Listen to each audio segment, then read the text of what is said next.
In this video, you are going to see how to insert picture in a table with fixed size in Microsoft Word document, as you can see here. Let's get started.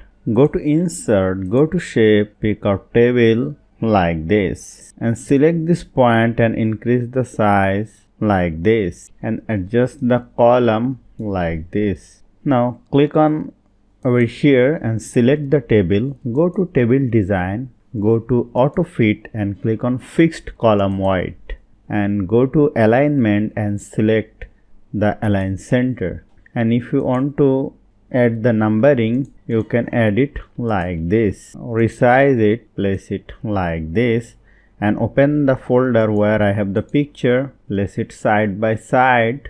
Then click on the first cell, drag the picture and place it like this. Then click on the second cell and drag the picture like this, and the picture will be adjusted very beautifully. Then click on this cell and place it like this. Click on this cell and place it like this. Click on over here and place this picture over here. Click on this cell and let us place another picture, and this is looking very beautiful. If I see it, you will see this is very creative. So hope you found this video helpful. If you like this video, please share this video with your friends and family and don't forget to subscribe. Thank you.